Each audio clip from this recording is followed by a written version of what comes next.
आज का जदीद निज़ाम तालीम वाला कहता है कि हमने कोई हुनर किया है। भाई तुमने कोई हुनर नहीं किया, ये काम तो अल्लाह का पुराना है। उसने कुरान के अंदर आयात को मुंतशिर और मुख्तलिफ भी रखा है और अहले बैत की तस्वीरों को जोड़ा हुआ भी रखा है। तो मैं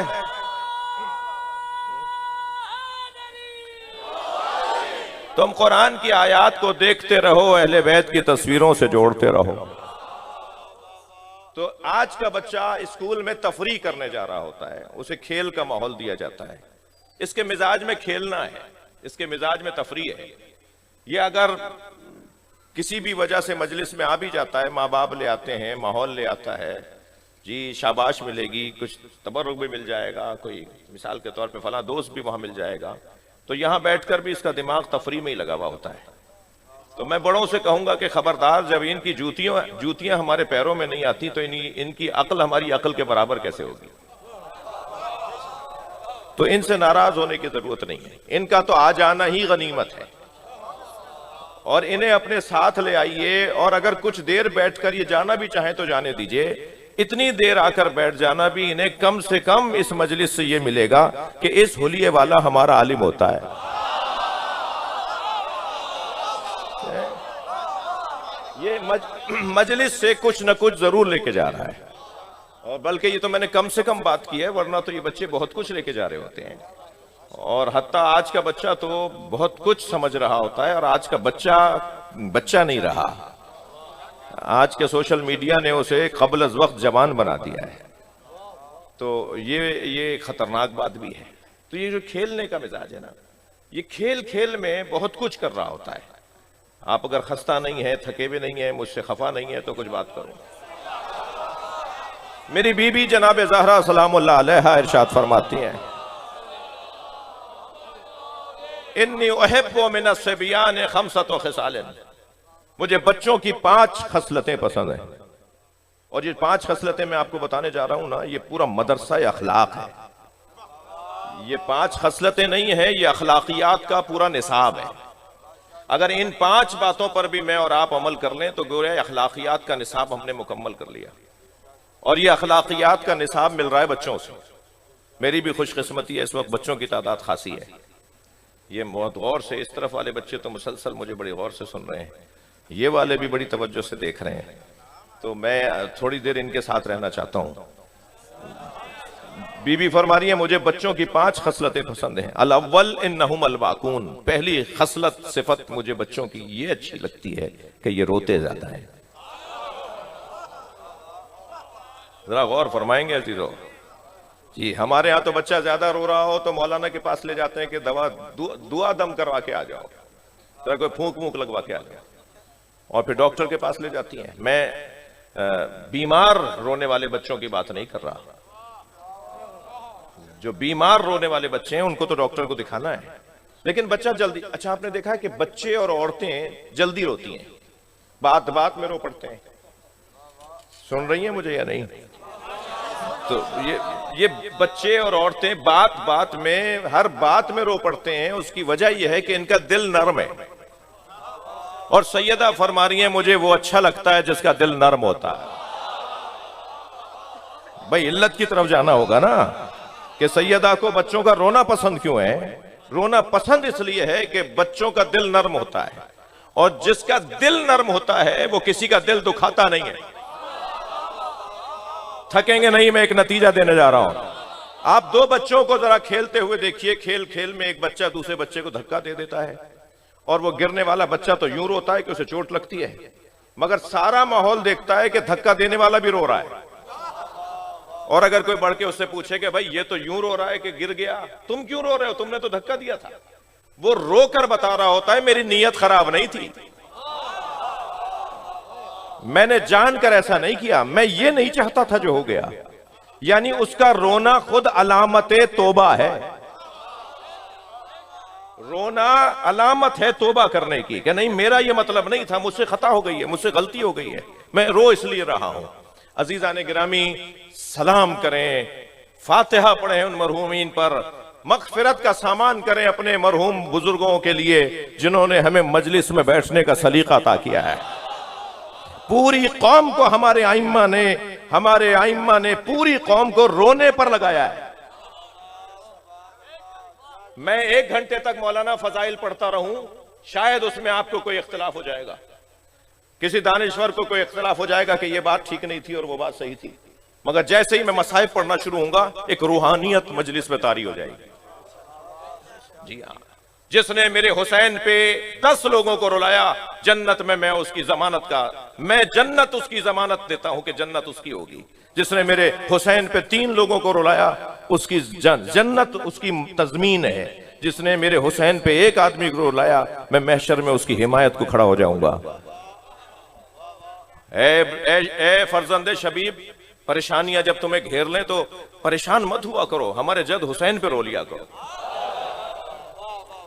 मेरे मौला सादिक फरमा रहे, जो ऊंची आवाज में रोता है वो हम अहले बैत के अम्र को जिंदा करता है। तमाम आइम्मा ने हमें रोने पे लगाया है। कभी कभी मेरा ये जवान, ये बच्चा ये सोचता है क्या रोना मकसद है?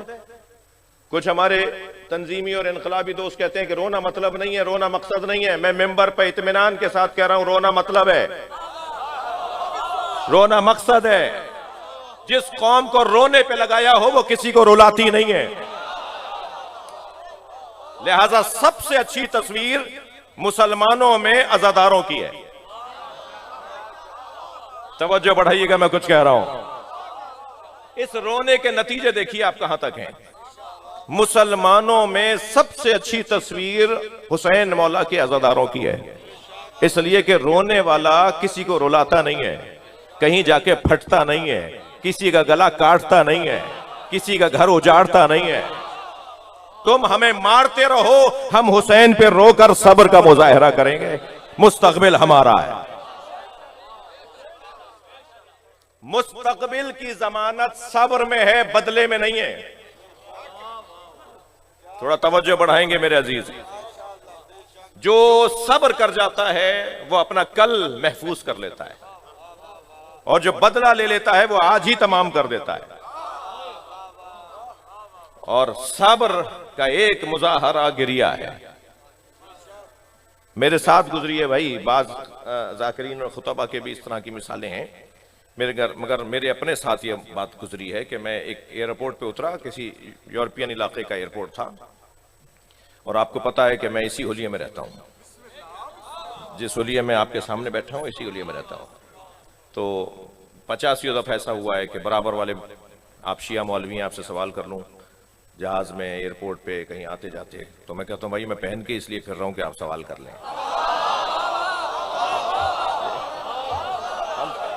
हमारे बारे में खुद से फैसले करते हैं, हमसे नहीं पूछते कि भाई मातम मैं करता हूं, जवाब ये देते हैं। मैं मातम करता हूं तो जवाब भी मैं ही दूंगा ना कि क्यों करता हूं। काले कपड़े हम पहनते हैं तो जवाब भी हम देंगे ना क्यों पहनते हैं। आप तो पहनते नहीं है तो आप कैसे जवाब दे रहे हैं। इमाम हुसैन पे हम रोते हैं ना, तो जब दलील भी हम ही देंगे। आप तो कहते हैं कि बिदअत है, तो आप कैसे दलील देंगे। फेल अंजाम देने वाला दलील देता है भाई, जो कोई अंजाम दे रहा होता है, काम कर रहा होता है, वही दलील देता है मैं ये काम क्यों कर रहा हूं। तो मैं एक एयरपोर्ट पे उतरा तो चंद अंग्रेज आगे से गुजरे और आपस में बातें करते हुए जाने लगे, देखो कितना अच्छा इसका ड्रेस है, ड्रेसिंग कितनी अच्छी है इसकी, इसके लुक कितना अच्छा है इसमें। अब वो अपनी, और उनमें से कुछ लोग पलट कर आए, उनमें कुछ खवातीन भी थी, मुझसे कहने लगा कि ये आपने क्या पहना हुआ है। तो मैंने कहा ये मुस्लिम स्कॉलर्स का लिबास है, मुसलमान दानिश्वर इस तरह से पहनते हैं। तो वो खातून थी, मुझसे कहने लगी, और बहुत सारे लोगों में खातून भी थी, कहने लगी कि मुस्लिम स्कॉलर्स में हैं तो बताएं, मुस्लिम स्कॉलर्स में से हैं तो बताएं प्रॉफिट मोहम्मद के घर वालों को मानते हैं या दोस्तों को।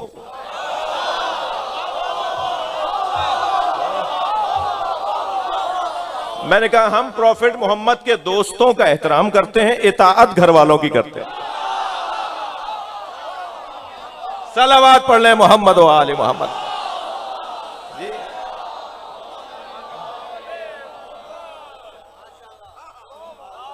जुमला तो रह गया जो असली बताने का था। जब मैंने उनसे ये कहा ना कि हम प्रॉफिट मोहम्मद के दोस्तों का एहतराम करते हैं मगर इताअत घर वालों की करते हैं, तो वो आपस में कहने लगे हाँ वो प्रॉफिट मोहम्मद के घर वालों को जो मानते हैं ना वो अच्छे मुसलमान हैं। जी, हमारी मजलूमियत ने हमें हक्कानियत का सबूत फराहम किया है। जालिम कभी हक पे नहीं होता। आप मेरा मौजू इमामत का मौजू इस वक्त नहीं है, वरना मेरा पसंदीदा मौजू है इल्म कलाम में अकीदा इमामत। अल्लाह ने कुरान मजीद में जिन्हें इमाम बनाने की बात की है ना, उनकी दो सिफतें बयान की हैं। इमाम या मासूम होता है या मजलूम होता है। जी, वनुरीदु अन नमुन्ना अलल लज़ीना इस्तुज़अफ़ू फिल अर्ज़ व नजअलहुमुल वारिसीन व नजअलहुमुल अइम्मा व नजअलहुमुल वारिसीन। हमने जिन्हें जमीन पर परेशानियों का सामना रहा, जिन्हें मुश्किलात का सामना रहा, जिन पे जुल्म होता रहा, हमने उन्हें इमाम बनाया है। तो अल्लाह इमाम बनाता है मजलूमों को, और इमाम किसे बनाता है? मासूमों को। या मजलूमों को इमाम बनाता है या मासूमों को इमाम बनाता है। ला यनालु अहदिज़ ज़ालिमीन, हमारा यह ओहदा इमामत जालिमों तक नहीं पहुंचेगा। तो या वो मासूम को इमाम बनाता है या वो मजलूम को इमाम बनाता है। तो मैं इन बच्चों जवानों से कह रहा हूं कि कभी अगर तुम्हें कोई तंग कर रहा हो तो इंतकाम ही ये है कि इंतकाम ना लो।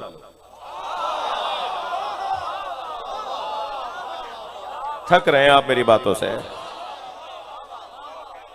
मजा देखना उसका, फिर जायका देखना कि जायका क्या आएगा। सबसे बड़ा इंतकाम यह है कि इंतकाम ना लिया जाए। वक्त गुजर जाता है, वक्त गुजर जाता है, एक जैसा नहीं रहता भाई। मगर कल उसका होता है जो मजलूम है। मुझे और आपको अल्लाह का दुगना शुक्र करना चाहिए, औरों से ज्यादा करना चाहिए, इसलिए कि हम वो हैं कि जिनका मुस्तकबिल अच्छा है। अल्लाह ने हमारे मुस्तकबिल को अच्छा बनाया है। हमारा मुस्तकबिल अच्छा है इसलिए कि इमाम मेहदी हमारे हैं, कल हमारा है, आइंदा हमारा है।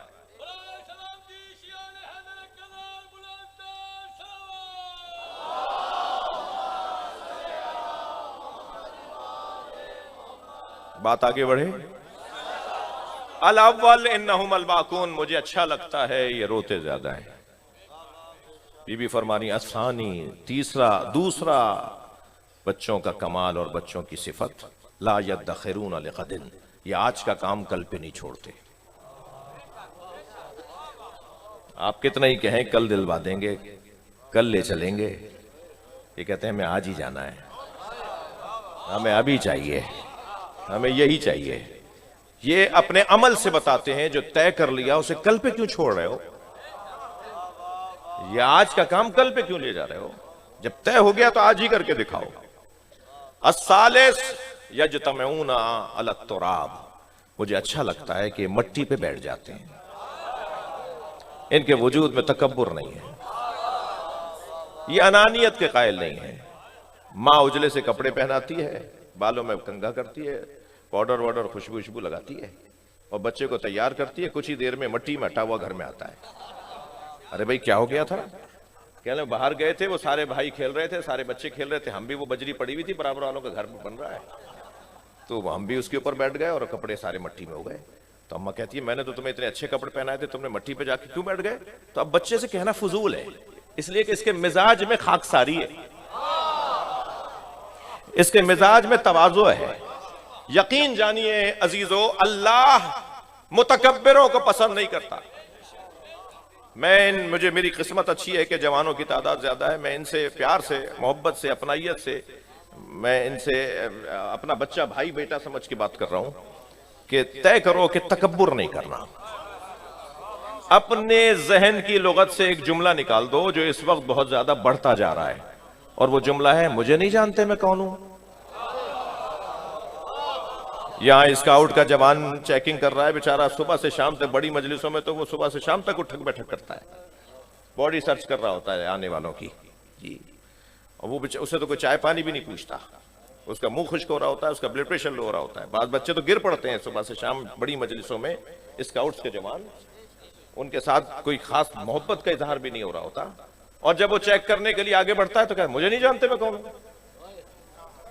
अरे भाई इसका तो शुक्रिया अदा करो, ये अपनी ड्यूटी कर रहा है। तुम उल्टा उससे कह रहे हो मुझे नहीं जानते मैं कौन हूं। अब अगर किसी पुलिसमैन ने, किसी एहलकार ने, किसी गार्ड ने, किसी मुहाफिज ने पूछ लिया आप कौन है, शनाख्ती कार्ड दिखाइए, तो उसे कहते हैं मुझे नहीं जानते मैं कौन हूं। अगर कोई हिफाजती इदारे का एहलकार ड्यूटी कर रहा है तो हमें तो खुश होना चाहिए पाकिस्तान में कोई ड्यूटी भी करता है।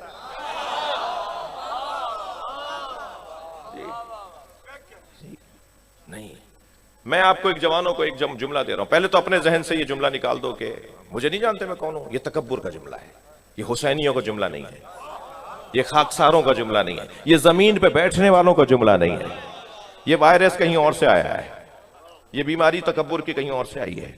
आपको मैं एक जुमला कह रहा हूं, अगर आपसे कोई कहे मुझे नहीं जानते मैं कौन हूं, तो उसको पहला जुमला ये कह दो तुम खुद अपने आप को नहीं जानते कि तुम कौन हो। अगर तुम अपने आप को जानते होते ना तो कभी भी तकब्बुर नहीं करते।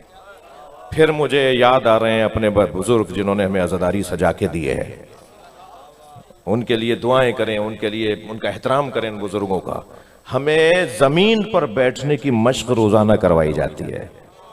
ये कारपेट अगर ये अपने बच्चे की शादी में हमें इस पे बैठा देते ना तो हम नहीं बैठते, लेकिन मजलिस अज़ा के कारपेट पे बैठ गए जी। हम किसी के घर भी जूते उतार के नहीं जाते भाई। पाकिस्तान में कुछ बड़े लोग हैं, पीर साहिबान हैं, जिनके यहाँ जूते उतार के उनके मुरीद अंदर जाते हैं। हम किसी के घर जूते उतार के नहीं जाते, मगर हुसैन के घर जूते उतार के आते हैं। हम सब जूतियां उतारे बैठे हैं ना, मुझे हाँ ना के जी गर्दन हिलाइए थोड़ी सी। हम सब जूतियां उतार के मजलिस में बैठे हैं ना। मौला अली ने जूतियों का नाम दुनिया रखा है। हम अपनी दुनिया बाहर छोड़ कर आते हैं। सलवात पढ़ ले मोहम्मद व आले मोहम्मद।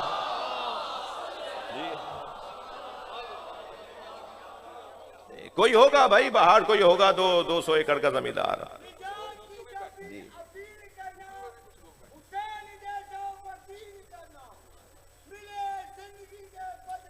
सुभान अल्लाह।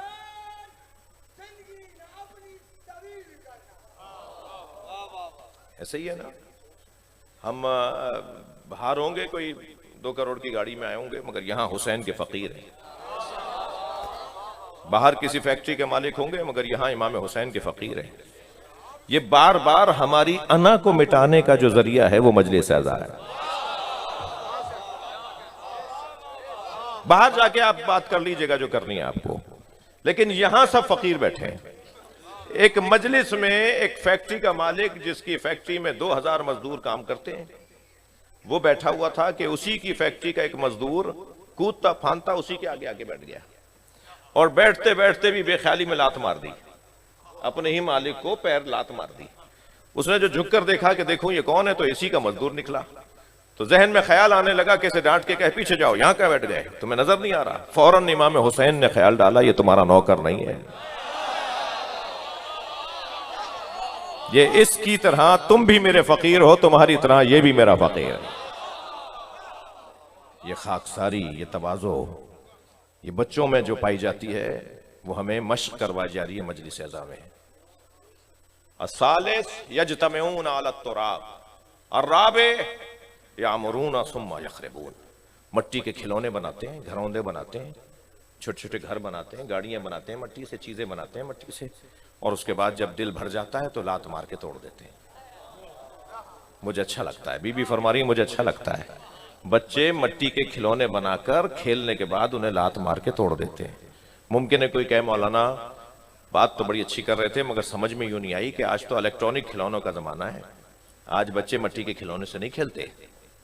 तो भाई बच्चा बदला या खिलौना? बच्चा नहीं बदला। कोई घर नहीं है जिस घर में सेल वाला खिलौना, इलेक्ट्रॉनिक वाला खिलौना 1 महीने से ज्यादा चलता हो, ये उसे तोड़ देता है। खेलने के बाद उसको खोलने की कोशिश करता है, फिर से जुड़ता नहीं है, और फिर वो किसी टोकरी में किसी डस्टबिन में पड़ा हुआ होता है। बच्चा अपने खिलौनों को तोड़ने का मिजाज रखता है, इसलिए कि बच्चे की सारी दुनिया उसका खिलौना है। और मौला अली फरमा रहे हैं ये दुनिया तुम्हारे इस्तेमाल की शय है, तुम्हें कहीं इस्तेमाल ना कर जाए। जी। और पांचवी सिफत तो क्या कहना, बीवी फरमाती हैं पांच अल-खामिस यख्तसिमून बिगैर हिक़्दिन। थके हुए तो नहीं है आप? मुझसे आप मुतमईन हैं, बात आगे बढ़े। बीबी फरमा रही हैं यख्तसिमून बिगैर हिक़्दिन, ये लड़ते हैं मगर दिलों में कीना नहीं रखते। इनमें लड़ाइयां होती हैं मगर दोबारा बैठ जाते हैं। बड़े लड़ लेते हैं आपस में बच्चों की वजह से। चाचा ताया ने मरना जीना उठा लिया जिन बच्चों की वजह से वो दोबारा खेल रहे थे। अरे भाई तुम्हारी वजह से तो मरना जीना उठा के आ गए, तुम दोबारा खेल रहे हो। ये बच्चे अपने अमल से बताते हैं कि हम लड़े थे मगर कीना परवर नहीं है, दोस्ती हो गई। अजीजों, हमारी कौम की कुछ कमजोरियां ज़िम्नन बयान हो गई हैं। सलवात पढ़ ले मोहम्मद व आले मोहम्मद। इससे बुलंद सलवात हदिया कर देना पीर आले में। ये जितने जवान बैठे हैं, ये तीनों जवान जिनको इमाम जामिन बांधा, जितने और जवान बैठे हैं, इन सबकी जवानियों की सलामती के लिए बुलंद सलवात पढ़ दें।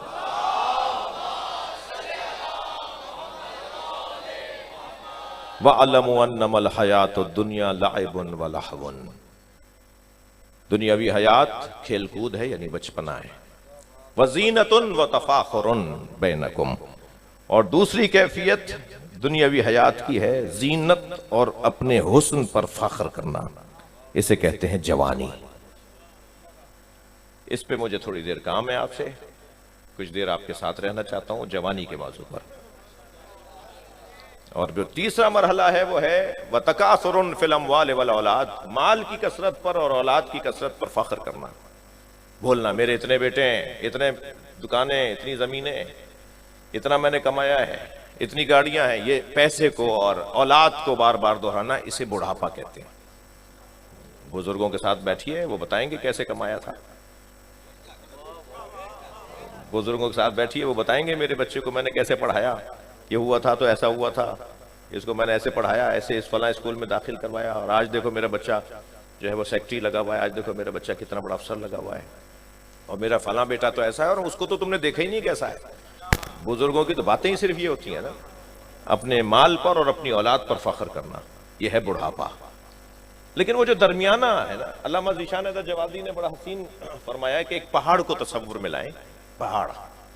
पहाड़ का ये दामन और पहाड़ का वो दामन, और पहाड़ की चोटी, चौथी तो कोई चीज ही नहीं है ना। पहाड़ का ये दामन या पहाड़ का वो दामन या चोटी। पहाड़ का ये दामन जहां से आप चढ़ रहे हैं इसे बचपना कहते हैं, और पहाड़ की चोटी को जवानी कहते हैं, और पहाड़ के उस दामन को बुढ़ापा कहते हैं। इसे अगर तसव्वुर में ले आए तो हमें पूरी जिंदगी का खुलासा नजर आता है। वो जो पहाड़ की चोटी पे खड़ा हुआ है ना, वो है जवान, जिसे बचपने से यहां तक आने के मसाइल से भी आगाही है, और वहां जाके अब समझ में आ रहा है कि बुढ़ापा कैसे होगा। लिहाजा वो बुढ़ापा भी अपना देख रहा होता है, और बचपने के तजर्बात भी उसके सामने होते हैं, बुढ़ापे में आने वाले खतरात भी उसके सामने आ रहे होते हैं। मगर जवान को इज्जत ये हासिल है कि ये बिल्कुल पहाड़ की चोटी पे खड़ा है, यानी इसको बुलंद रखा है अल्लाह ने। कुछ देर के लिए बुजुर्ग जरा बर्दाश्त फरमाएंगे मुझे। जवान को पहाड़ की चोटी पे अल्लाह ने रखा है। क्या ये पहाड़ की चोटी नहीं है कि शरीयत मुकम्मल जिससे बात करती हो वो जवान।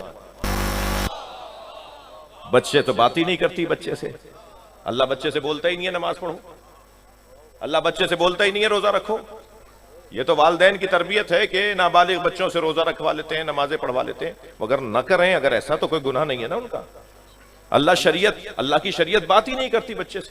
बुजुर्ग से भी कहती है पढ़ सकते हो, नहीं पढ़ सकते बैठ के पढ़ लो, बैठ के नहीं पढ़ सकते लेट के पढ़ लो, लेट के नहीं पढ़ सकते इशारे में पढ़ लो। अच्छा इशारे भी नहीं कर सकते तो जबान को दोहरा लो, बस जबान मुंह के अंदर ही दोहरा लो। यानी शरीयत आहिस्ता आहिस्ता बात करना बंद करती है, उसे कहते हैं बुढ़ापा। और शरीयत जिससे बात ही नहीं करती उसे कहते हैं बच्चा। शरीयत जिससे मुकम्मल खिताब करती है उसे कहते हैं जवान। लिहाजा हदीस के अंदर है कि जब कोई जवान मुसल्ला इबादत पे खड़ा होता है, और मेरा अकीदा कहता है जब कोई जवान हल्का मातम में खड़ा होता है, तो अल्लाह के फरिश्ते कहते हैं जरा जमीन पर देखो तो मैं चांद चमकता हुआ नजर आएगा।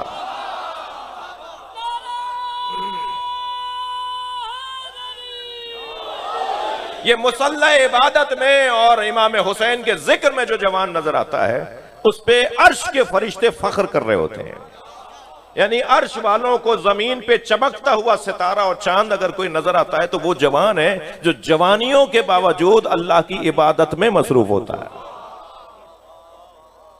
मुकम्मल खिताब है जवान के साथ। अब जवान की सिफत क्या बयान की है? अब भाई ये मैंने मजमून सोच लिया है, बर्दाश्त कीजिए आप मुझे। जवान की जो सिफत कुरान मजीद ने बयान की है वो है वज़ीनतुन व तफाखुरुन बैनकुम। ये हुस्न बीन भी है और हुस्न आरा भी है। थोड़ा सा साथ दीजिएगा मेरा। जवान यानी हुस्न बीन, जवान यानी हुस्न आरा। हुस्न बीनी के लिए आईना चाहिए होता है, हुस्न आराई के लिए गैर चाहिए होता है जो देखकर तारीफ करे। यानी लफ्जों को यूं कहूं कि हुस्न बीनी के लिए कोई और नहीं चाहिए, आईना चाहिए। सबसे ज्यादा आईने के सामने खड़े होने का जो दौर है वो जवानी है। सबसे ज्यादा जो आईने के सामने खड़ा होता है वो जवान खड़ा होता है। धीमे से धीरे से कहता हूं कि कुछ बूढ़े होने के बाद भी भूल जाते हैं कि वो बूढ़े हैं और आईना छोड़ ही नहीं रहे होते हैं। तो जवानी यानी हुस्न बीनी, आईने के सामने आते जाते, अरे भाई अभी तो देख लिया था, अच्छे लग रहे हो भाई, कितनी दफा कह दें, मगर फिर बार बार आईने के सामने खड़ा हो गया, फिर दोबारा कंघी, फिर दोबारा परफ्यूम, फिर दोबारा अपने आप को देखना। ये अपने आप को देख देख के खुश हो रहा होता है जी। और अल्लाह का भी क्या कहना कि बद से बदसूरत जिसकी नाक मोटी है, आंखें चुंदी हैं, चेहरा उसका तवे जैसा है, वो भी आईने के सामने खड़े होकर कहता है इन्होंने फला की नाक देखी है, इन्होंने फला की आंखें देखी हैं, ये जो मेरे ऊपर तबसरे करते हैं इन्होंने फला को देखा है। ये अल्लाह का करम है कि हर बदसूरत को भी उसने मुतमईन बनाया है। यानी आपको दुनिया में कोई नहीं मिलेगा जो ये कहता हो कि मैं बदसूरत हूं। जैसे दुनिया बदसूरत कहती है, वो खुद खूबसूरत है। क्या खूबसूरती चेहरे की है या मन की है? ये मन की खूबसूरती उसे मुतमईन बनाती है, कभी अपनी बुराई नहीं करेगा अपने आप से जी। कुछ मुल्कों में ये बीमारी आई है नाक छोटी करवाने के लिए, हाँ, नाक पतली करवाने के लिए ऑपरेशन करवाते हैं, नाक की हड्डी कटवाते हैं, और वहां बीमारियां तरह तरह की आ रही हैं जहां ये ऐसा हो रहा है। वो नाक की हड्डी छोटी करवाने के लिए मालूम है उनका चेहरा ही बिगड़ना शुरू हो गया जी। ये अल्लाह ने जिसकी आंख कान नाक जैसी बनाई है ना, उसके चेहरे के मुताबिक बनाई है भाई। अगर आप बैलेंस बिगाड़ेंगे तो और चीजें खराब होंगी। आप एक चीज को ठीक करेंगे, चार चीजें खराब हो जाएंगी। लिहाजा मुतमईन रहिए। मैं बच्चों से बात कर रहा हूं जी कि जो अल्लाह ने बनाया है उसने हम पर करम किया है। क्या ये कम नहीं है कि उसने हमें बनाने के बाद अपने हाथों को मुबारकबाद दी है? तबारकल्लाह अहसनुल खालिकीन। मुबारक हो अल्लाह तुझे, तू बेहतरीन मखलूक का खालिक हो गया। अल्लाह अकबर। सारी दुनिया में जो उसने नेमतें और अपने करिश्मे रखे हैं वो एक 6 फीट के बदन में रखे हैं। यानी कुरान की आयत है ना सूरह मुबारक फुस्सिलत की, ज़ाहिरन 55वीं या 54वीं आयत है, फुस्सिलत की आयत है। सनुरीहिम आयातिना फिल आफाक व फी अनफुसिहिम हत्ता यतबय्यन लहुम अन्नहुल हक। हमने सारी कायनात में अपनी निशानियों को रखा है और ए इंसान तेरे अंदर अपनी निशानियों को रखा है। यानी सारी कायनात एक तरफ और ये 6 फीट का आदमी एक तरफ।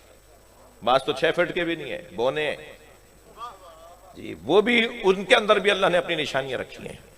यानी वहां अल्लाह ने अगर पहाड़ रखे हैं ना तो हमारे बदन में हड्डियां रखी हैं। वहां अगर अल्लाह ने चांद और सूरज रखा है तो हमारी 2 आंखें रखी हैं। वहां अगर अल्लाह ने दरियाओं का निजाम रखा है तो हमारे वजूद में शरियानों का निजाम रखा है। वहां अगर अल्लाह ने हवाओं का निजाम रखा है तो यहां तनफ्फुस का निजाम रखा है। वहां अगर अल्लाह ने फसलों का निजाम रखा है तो हमारे बदन में बाल उगने की जगहें बनाई हैं। परवरदिगार आलम ने सारी कायनात में जो चीजें रखी थी वो 6 फीट के बदन में भी रख दी और कहा सारी कायनात एक तरफ है और ये इंसान एक तरफ है। सलवात पढ़ लें जरा मोहम्मद व आले।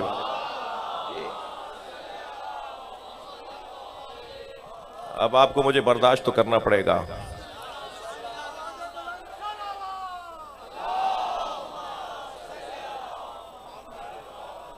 जी बाज दोस्तों को तो उठ के जाने की भी जगह नहीं मिली।